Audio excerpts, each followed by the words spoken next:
தேவராஜ்யத்தை குறித்த காரியங்கள் எல்லாம் பார்க்கிற போது முதலாவது நாம பார்க்கிறோம், மத்தேயுல வாசிக்கிற போது 6ஆம் அதிகாரத்துல முதலாவது தேவனுடைய ராஜ்யத்தையும் அவருடைய நீதியையும் தேடுங்கள், அப்பொழுது இவைகள் எல்லாம் உங்களுக்கு என்ன செய்யப்படுமா, கூட கொடுக்கப்படும். ஆண்டவருக்கு மகிமை உண்டாட்டு. பாருங்க, நீங்க தேவ ராஜ்யத்தை தேடுகிற போதே நம்முடைய தேவைகளை சந்திக்கிற ஒரு தேவனை நீங்கள் அங்கே பார்க்க முடியும்.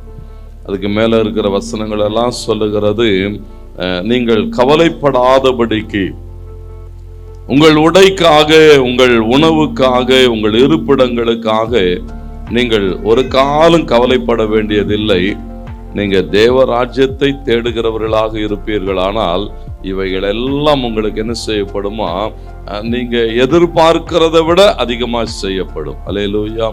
நாம் தேடுகிறதை விட தேவன் என்ன செய்வாரா, நமக்கு அதிகமாய் செய்வார் என்று எழுதப்பட்டிருக்கிறது. ஆண்டவருக்கு மகிமை உண்டாகட்டும். இந்த உணவு, உடை இவைகளை பார்க்கிலும் மேலான ஒன்றாக நாம் எதை பார்க்கிறோம் சொன்னா தேவனுடைய ராஜ்யம். அப்போ நீங்க இந்த மேலான ஒன்றை தேடுகிற போது இதெல்லாம் அந்த ராஜ்யத்தினுடைய ஒரு பகுதிகள் தான். இந்த ஆசீர்வாதங்கள், இந்த நன்மைகள் இதெல்லாம் ராஜ்யத்தினுடைய ஒரு பகுதிகள் தான். கர்த்தருக்கு மகிமை உண்டாட்ட. நேற்றைய நாள்ல நான் சொன்ன அந்த ராஜ்யம் அப்படியே வசீகரிக்கின்ற ஒன்று. அந்த ராஜ்யம் தன்னுடைய ஜனங்களை என்ன செய்கிறதா, எல்லா சூழல்களிலும். அப்போ நீங்க இவைகளை தேடி போகிற போது ஆண்டவருக்கு மகிமை உண்டாகட்டும், இதெல்லாம் கூட என்ன செய்யப்படுமா, வந்து கொண்டே இருக்கு. தேவனுடைய ஆசீர்வாதம் என்ன செய்யுமா, எல்லா வகையிலும் ஒரு வேதனை இல்லாத, ஒரு பாடுகள் இல்லாத, ஒரு துன்பம் இல்லாத இந்த ஆசீர்வாதத்தை நாம் பெற்றுக்கொள்ள வேண்டுமானால் கர்த்தருக்கு மகிமை உண்டாகட்டும், நீங்க தேவ ராஜ்யத்தின் குடிமக்களாய் இருந்தா போதும். நீங்க தேவ ராஜ்யத்தினுடைய பிள்ளைகளாக இருந்தா போதும். இன்னும் சகரியா 8:13 சகரியா சொல்லுகிற போது சொல்லுகிறான், யூதா வம்சத்தாரே, நீங்கள் புறஜாதிகளுக்கு நடுவில் சாபமாய் இருந்தது போலவே நான் உங்களை என்ன செய்வேன், ஆசீர்வாதமாக்கும்படி உங்களை என்ன செய்வேன். பாருங்க, இந்த ஆசீர்வாதம் எங்கிருந்து வருகிறது நாம பார்க்கிறோம். கர்த்தரிடத்திலிருந்து வருகிறது, வேதனை இல்லாத ஒன்றாக இருக்கிறது.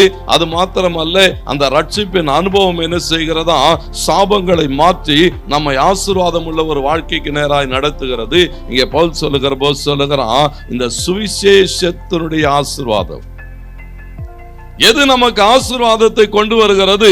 இயேசு உனக்காக எனக்காக சிலுவை சுமந்து இருக்கிறார்.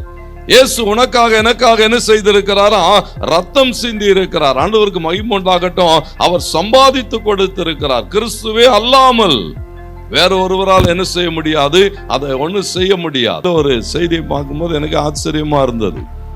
வெளியே நாட்டுல கர்த்தருக்கு மகிமை உண்டாட்ட உகாந்தா அந்த பகுதிகளில் ஒருத்தர் சொல்றார், நான் தான் இயேசுன்னு சொல்லி எல்லாரும் என்ன செய்யறாரு, அவர் பாட்னு பிளஸ் பண்ணினே இருக்கிறார். அவர் எல்லாரையும் அப்படியே ஒரு பெரிய மைதானத்தில் உட்கார வச்சு எல்லாரையும் ஆசீர்வதிச்சுக்கினே இருக்கிறார். அப்போ அவரோட பிரச்சனை பார்த்தீங்கன்னா, இவர் இப்படி சொல்லிக்கொண்டே போய்கொண்டு இருக்கிறார். திடீர்னு ஒரு நாள் போலீஸ் ஸ்டேஷனில் போய் உதவி கேட்கிறார். ஐயா, என்னை காப்பாற்றணும், நீங்கள் தான் எனக்கு பாதுகாப்பு கொடுக்கணும்.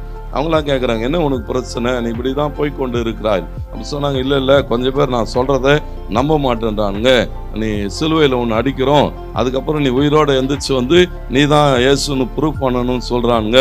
ஒருவேளை அவங்க என்னை கொண்டு போய் சிலுவையில் அடித்தாலும் அடிச்சிருவானுங்க மாதிரி இருக்கு, தயவு செஞ்சு என்னை என்ன செய்யுங்க, காப்பாற்றுங்கன்னு. அதுதான் இன்னைக்கு ஒரு பெரிய நியூஸாக இருக்குது. ஏன்னா இன்னைக்கு பாருங்களேன், பவுல் சொல்லும்போது சொல்லுகிறான், வேறொரு சுவிசேஷம் இல்லை, வேறொரு மீட்பு இல்லை, வேறொரு ரட்சகர் இல்லை. இங்க சொல்லுகிறான், இந்த சுவிசேஷம் உன்னிடத்துல வரும்னு சொன்னா அந்த சுவிசேஷம் உனக்கு ஒரு ஆசீர்வாதத்தை கொண்டு வரும். இயேசு நல்லவர் என்று சொல்லுகிற போதே அந்த வார்த்தை உனக்குள்ளாக வருகிற போது அந்த நல்ல தேவன் என்ன செய்வாரா, உன் வாழ்க்கையில நன்மைகளை கொண்டு வருவார். அதனால்தான் சொல்லுகிறான், அந்த சுவிசேஷத்தின் அந்த ஆசீர்வாதத்தை அவன் சாதாரண ஆசீர்வாதம்னு கூட பேசல. எப்படிப்பட்ட ஆசீர்வாதமா, சம்பூர்ண ஆசீர்வாதம் என்று சொல்லுகிறான். அதுல ஒண்ணுமே குறையாது. கர்த்தருக்கு மகிமை உண்டாட்டம். நீங்க அந்த சுவிசேஷத்தின் செய்தி வருகிற போது அந்த செய்தி ஜனங்களை குணமாக்குகிறது. சுவிசேஷத்தின் செய்தி வருகிற போது அந்த செய்தி ஜனங்களை விடுதலை ஆக்குகிறது. சுவிசேஷத்தின் செய்தி என்ன செய்கிறதா, அவங்களுடைய தேவைகள் எல்லாம் சந்திக்கிறது. அப்போ இந்த ராஜ்யம் கர்த்தருக்கு மகிமை உண்டாட்டேன்னா தேவன் அதை தான் எதிர்பார்க்கிறார். ஒரு பெரிய ஆசீர்வாதங்கள் உண்டு, வாக்குத்தத்தங்கள் உண்டு, அதெல்லாம் தம்முடைய பிள்ளைகளுக்கு வர வேண்டும். அதற்காக எல்லா வேலைகளையும் தேவன் என்ன செய்தாரா, தம்முடைய ராஜ்யத்தின் பிள்ளைகளுக்கு என்று செய்திருக்கிறார். பாருங்க, இந்த ராஜ்யத்தினுடைய ஆசீர்வாதமே எதில் இருக்குன்னு சொன்னா ராஜாவோடு கூட இருக்கிற ஐக்கியத்துல, ராஜாவை தேடுகிறதிலே, ராஜாவோடு கூட நேரம் செலவிடுகிறதிலே, ராஜாவை நீங்க உயர்த்துகிறதிலே, ராஜாவை மேன்மைப்படுத்துகிறதிலே, இதை நீங்க சரியா செஞ்சீங்கன்னா இந்த ராஜ்யம் என்ன செய்யுமா, உங்களுக்கு உண்டான எல்லாவற்றையும் பார்த்து கொள்ளும். ஆமென் சொல்றீங்களா? எல்லா வகையிலும் கர்த்தர் நம்மை ஆசீர்வதிப்பார். அப்படி